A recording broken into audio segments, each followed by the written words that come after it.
다시 한번 인사하겠습니다. 메리 크리스마스, 성탄의 복 많이 받으십시오. 꼭 그런 축복이 있는 이 아침, 기쁨의 아침이 꼭 될 수 있기를 바랍니다. 자, 사람들이 어떤 모임을 만든 다음에 그 모임에는 합당한 사람들을 초청하기 마련입니다. 걸맞는 사람들을 초청합니다. 걸맞지 않는 사람을 초청하는 일은 간혹 있긴 하지만 흔치 않습니다. 오늘 예수님께서 이 땅 위에 아기 예수로 오셨는데 이 예수님이 탄생하시는 이 날에 초청받은 사람들이 있었습니다. 첫째는 지난주에 말씀드린 것처럼 동방박사들이었습니다. 하나님께서는 하늘에 별을 띄우셔서 그 별이 움직이게 만들고 강한 빛을 비추게 만드심으로 그들을 부르셨습니다. 하나님께서 첫 번째 초청한 사람들은 동방박사들이었는데 뜻밖에도 이들은 이방인들이었습니다. 하나님을 잘 씁니다고 말하는 제사장, 율법사, 서기관들이 아니었습니다. 우리들끼리 하나님을 잘 씁니다고 얘기하는 바리새파, 사두개인들이 아니었습니다. 이방인들이었습니다. 주의 복음은 제한되어져 있지 아니하고 모든 사람들에게 함께 열려져 있음을 말씀해 주십니다. 원 이스라엘 아니라도 예수 그리스도를 자기 구주로 영접하는 누구든지 이방인이라도 누구든지 다 구원을 받을 수 있게끔 하나님께서 구원의 문을 활짝 열어 놓으신 것입니다. 두 번째, 하나님께서 예수님의 탄생의 아침에 초청한 사람들이 있었는데 오늘 성경 본문의 말씀 보면 목자다 그렇게 말씀해 주시고 있습니다.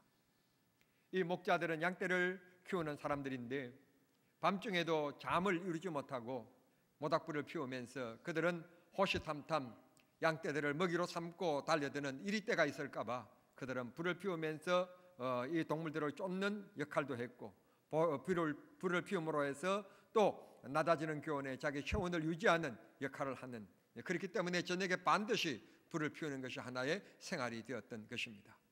그렇게 앉아서 자기 양떼를 지키고 있는 이 목자들에게 이번에는 별을 보내는 것이 아니라 천사들을 보내셨다 그러셨습니다. 15절 말씀 보면 천사들이 이들에게 이르되, 천사들이 이들에게 이 땅 위에 죄와 슬픔, 마귀의 지배 속에서 흐드기고 있고 죄에 등떠 밀려서 지옥으로 가고 있는 우리 인생들을 구원해 주시기 위해서 예수 그리스도가 이 땅에 탄생하시고 오셨다. 하나님 그분이 인간의 몸을 입으시고 인간과 소통하기 위해서, 깨닫게 해주시기 위해서, 말씀을 들려주시기 위해서 이 땅에 오셨다. 그런 기쁜 소식을 전해주어서 이 목자들이 예수님께서 탄생하신 그곳을 찾아가서 경배하고 돌아왔다고 말씀해 주시고 있습니다. 모두 다 낮은 사람들입니다. 다 신분적으로 천한 사람들입니다. 동방박사들은 그들 손에 예물이라도 있었지만 이 목자들은 아무것도 예수님께 드린 것이 없습니다. 빈손으로 예수님의 탄생에 그저 참여했을 뿐이고 경배했을 뿐입니다. 아무것도 드린 예물도 헌금도 없었습니다. 성탄, 오늘 주님 앞에 경배하는 거고 주님을 모셔드리는 것이고 하나님을 경외하는 것입니다. 우리는 예배하면 예물을 드려야 되고 무엇을 어떻게 해야 되고 이런 부담감을 가질 때가 참 많습니다. 아닙니다. 하나님은 내 믿음을 받으시기를 원하시고 내 찬송을 받으시기를 원하시고, 연약한 나를 부르신 이유는 더 연약한 사람들을 돌아보고 도우고 그렇게 살아가라고 하나님께서 우리를 불러주신 것입니다.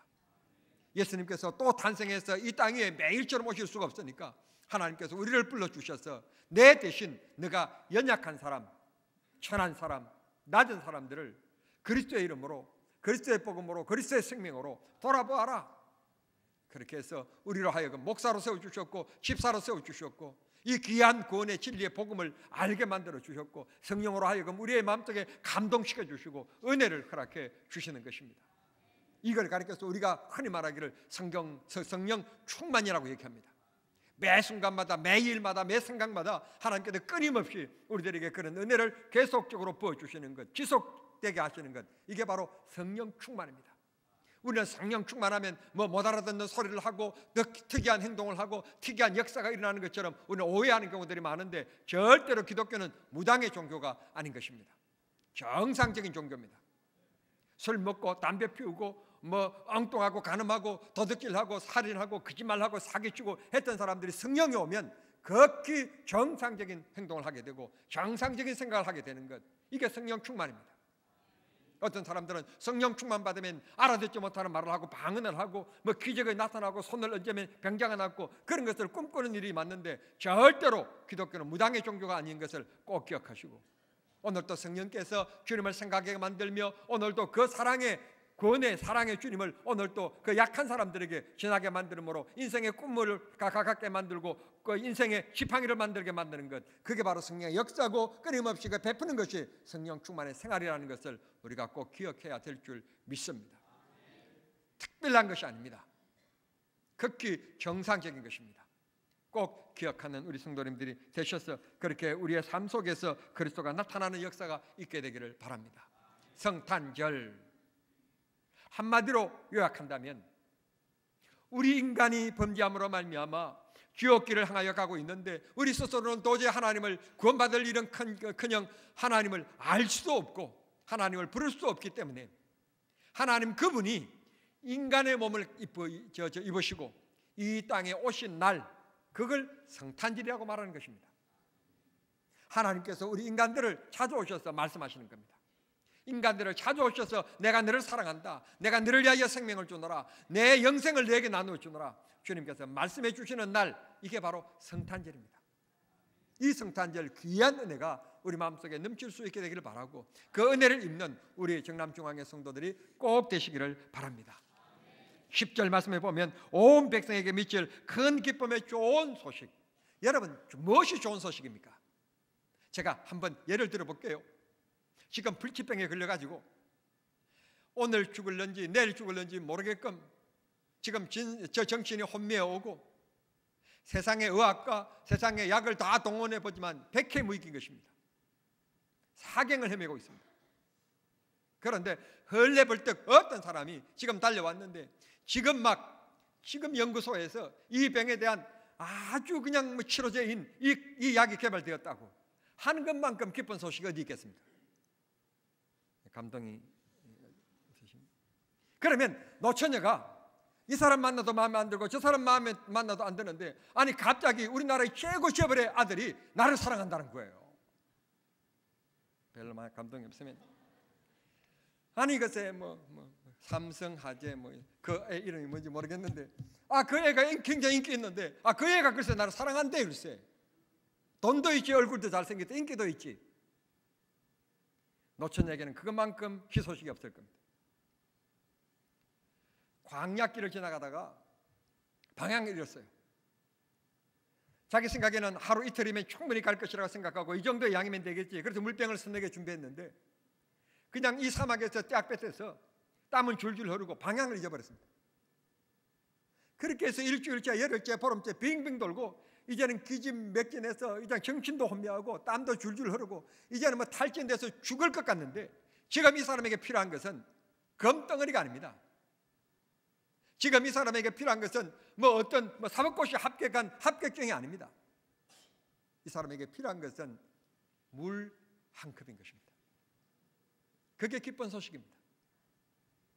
우리 인간들은 죄로 말미암아 태어나는 순간부터 언제를 가지고 태어나고 우리는 이 세상에 태어나는 육체를 가지고 태어나면서부터 시작해서 자꾸 육체의 향락과 육체의 소욕을 쫓아서 자꾸 이끌리게 됩니다. 내 의지와 상관없이 자꾸 이끌리게 됩니다. 그런데 하나님께서 이 땅 위에 이 죄의 사슬을 끊고 영생의 줄을 잇게 만드신 예수 그리스도를 이 땅에 보내주신 것입니다. 이게 기쁜 소식입니다. 온 사람들이 미칠 기쁜 소식입니다. 사람들은 다 죄인이기 때문에 지옥이 아니면 천국으로 갈 수밖에 없기 때문에 하나님께서 우리들에게 천국 갈 수 있는 길을 열어주신 성탄절, 이게 온 사람들에게 미칠 기쁜 소식이다. 우리들에게 그렇게 말씀해 주시는 것입니다. 그런데 놀라운 것은 14절 말씀 보시면 하늘의 하나님도 기뻐하시는 영광의 날이라고 말씀해 주시고 있습니다. 아니 하나님께서 뭐가 부족해서 나를 쳐다보면서 하나님께서 기뻐하시고 하나님께서 영광 받으신다는 말씀입니까? 내 작은 손짓, 내 조그마한 목소리라도 하나님을 찬양하는 그것을 통하여 주님이 영광 받으시고 내 모습을 바라보기만 해도 주님이 기뻐하신다는 것입니다. 여러분, 사랑한다 그러는데요, 남자가 여자를 만나고 여자가 남자를 만나서 사랑해서 딴 그 사랑이요, 아직까지 반절도 모르는 사랑이에요. 손녀를 낳아보세요. 진짜 사랑을 깨닫습니다. 예뻐 죽겠어요. 말을 하지 않아도 그냥 바라보기만 해도 좋은 거예요. 이 애가요, 자기가 그냥 웃는 거예요. 내 쳐다보고 웃는 거 아니에요. 자기가 웃는 건데 나를 보고 웃었다고 그냥 내가 서로 도취돼서 좋아하는 거예요. 스바냐 3장 17절 말씀을 기억하십니까? 내가 무엇이 간데 나 같은 이렇게 못난 인간들을 하나님께서 쳐다보기만 해도 기쁨을 이기지 못하시게 하신다. 하나님이 기뻐하신다는 거예요. 고로 그 하나님을 실망시켜드리지 말고 성도답게 삽시다. 성도답게 말합시다. 성도답게 생각합시다. 특별히 주님의 뜻을 기억하고 연약한 자를 돌아보며 업신여기지 말고 천한 자들을 업신여기고 깔보지 말고 여러분 존중히 여기며 도와주며 인격적으로 대하면서 그렇게 살아가는 성도님들이 되시기를 바랍니다. 오늘 이게 말씀 보면 또 이렇게 얘기합니다. 땅에서는 하나님을 기뻐하는 모든 사람들에게 평화다. 예수 믿으면요, 첫 번째 변화가 있는데 그게 바로 뭔가 하면 아주 마음이 편안하다는 겁니다. 아이고, 우리 집이 옛날에 어렸을 때 그때는 제가 아주 소심해가지고 그게 그렇게 싫더라고요. 우리 집을 이렇게 쭉 둘러싸고 있는 것이 돌담이에요. 돌담인데 이 돌담이 그냥 이거 외돌로 이렇게 쌓아올린 거기 때문에 여름날에 비만 오면 이게 넘어지네. 글쎄, 이게 무너져. 여름에 그냥 연례 행사대로 그냥 넘어져요. 그러면 여름에 더우니까 밥을 대청마루에 놔서 먹잖아요. 그러면 그 앞으로 지나가는 길로 지나가는 사람들이 이 집에 밥 먹거나 그런 거 그냥 아무 말 없이 지나가면 좋을 텐데 꼭 한마디씩 하고 지나가는 게 그게 난 싫었어요. 그렇게 왜 그리 싫은지 몰라. 그게 그리 싫어서 다음날 아버지 이 담 쌓아요. 손대면 큰일 난대. 그 빨리 무당한테 물어봐가지고 날 받아가지고 손 없는 날 가서 쌓아야 되지. 그거 함부로 쌓다가는 조상님들한테 노예해서 큰일 난대. 모내기도 모판에 뭐가 다 자랐는데 모내기도 마음대로 그냥 날 좋은 날 가서 그냥 우리 손이 많은 날 모여서 그냥 이렇게 모내기 하는 게 아니라 날을 잡아서 그날 해야만이 또 농사가 잘 된대. 또 아니 또 옛날에는 우리가 다 한옥이 되어 있으니까 뭐 이제 농기구들이 많고 뭐 그러니까 흙간에도 그렇고 뭐 그것도 많으니까 뭘 걸어 놓는 게 많았어요. 그러니까 못을 박아야만 되는데 못을 함부로 박으면 또 막 다래끼가 나고 뭐가 나 하여튼 또 목이 아프고 막 목이 왜 그런가 그랬더니 못을 잘못 박아서 그렇다고. 이런 일들이 너무 많았어요. 이게요 진짜요. 예수 믿는 우리들은 아무것도 아닌데 예수 믿지 않는 사람들에게는 이게 진짜로 그렇게 그런 일이 일어나요. 무당이 애가 물에 빠져 죽고 뭐 어쩌고 저쩌고 그러니까 안 되니까 구슬하는데 3일 동안 구슬합니다. 자지도 않고 이 무당이요 잠도 안 자고 3일 동안 구슬합니다. 그러고 나서 마지막 딱 내놓는 해답이 뭔가 하면 할아버지 묘를 잘못 썼대. 그러면 또 저기 문중이 모여가지고요 우리 애가 죽고 이렇게 아프고 이렇게 안 되는데 구슬해 보니까 이 할아버지 묘를 잘못 썼다는데 이 문중 어르신들이 어떻게 했으면 좋겠습니까? 아니 죽은 사람은 죽었거니와 산 사람은 살아야 되는데 그러면 묘를 옮겨야지. 그러면 묘 파서 또 옮기는 거예요. 그런데 제가 전도해가지고 우리 어머니가 예수 믿고 나서 첫 번째 하는 말이 무슨 말인지 아십니까? 너무너무 편하고 좋다는 거예요. 무너진 담 아무 날 쌓아도 괜찮고 필요한 데 아무 데나 못 박아도 목 절대로 안 아프고 다락질 나는 데도 없고 예수 믿고 나니까 이렇게 편한 예수 믿는 거예요. 얼마나 좋은지 모르겠다는 거예요. 특별히 유교 집안에서 고생하고 계신 분들 어떤 수를 쓰더라도 예수 믿으십시오. 그 제사 없으면 여자들 엄청 편합니다. 얼마나 편한지 좀 모른다는 거예요. 제사 실컷 지나고요 잘못 지냈다고 해서 막 아프고 허리 아프고 야단인데 예수 믿으면 그런 것도 안 해도 너무 편하고 좋다는 거예요. 오늘 성경이 우리들에게 이렇게 얘기합니다. 하나님의 선택함과 사랑을 입은 모든 사람들 중에 평화로다. 하나님을 내 하나님으로 모시고 살아가는 모든 사람들에게 주님은 평화의 복을 허락해 주신다는 것입니다. 비록 돈이 없어도 아니 내가 비록 병들어도 내가 가진 것 없어도 이상스러운 것은 하나님이 내 마음속에 편안한 마음을 허락해 주신다는 것입니다. 사실 우리가 근심 걱정한다고 했어요. 해결되는 건 하나도 없어요. 다 하나님이 때가 되면 해결해 주실 것인데, 우리가 믿음이 없고 우리가 그래서 자꾸 그냥 염려하고 근심하고 걱정하고, 심지어는 빌려다가 또 걱정하고 그럽니다. 땡겨다가 걱정하고 그럽니다. 다 때가 되면 하나님이 알아서 하셔요. 하나님.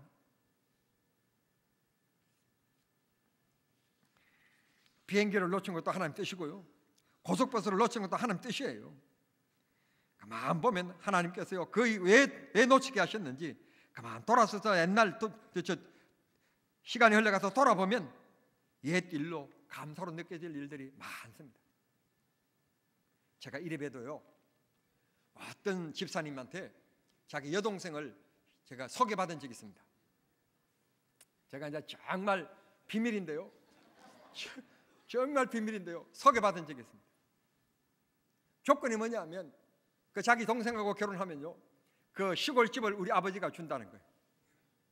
그 동생이 결혼을 못 해가지고 있는데, 결혼 안 한다고 하는데, 이런 늙은 이 노처녀 귀신을 좀 잡아갈 수만 있다면 시골집을 준다는 거예요. 제가 결혼할게요, 안 할게요? 아니, 제가 시골집 때문에 결혼할 사람은 아니잖아요. 지금 그만 생각해 보니까요, 그 집 때문에 결혼했다면 큰일 날 뻔했어요. 하나님께서 때가 다 있고요, 책임져 주셔요. 걱정할 거 없어요. 믿는 자에게 주님은 평안함 주시고, 세상에 주는 것과 같지 않은 평안을 주시고 평화를 주십니다. 그런 복을 누리는 우리 성도님들이 다 되시기를 소원합니다. 우리 어머니가 예수 믿으니까 너무너무 편하고 좋다.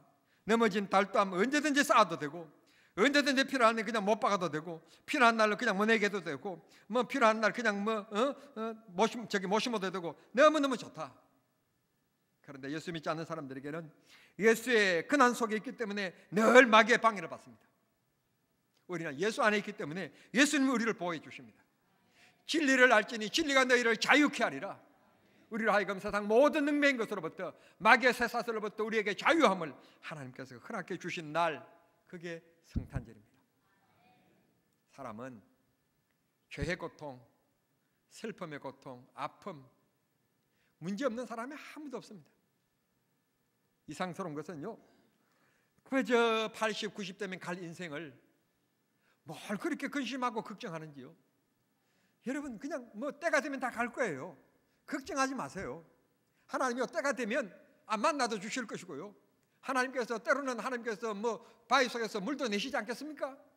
걱정하지 마세요.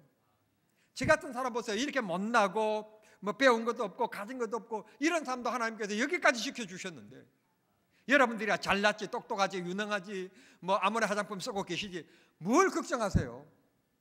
하나님 책임져 주실 걸 뭘. 너무너무 감사해요.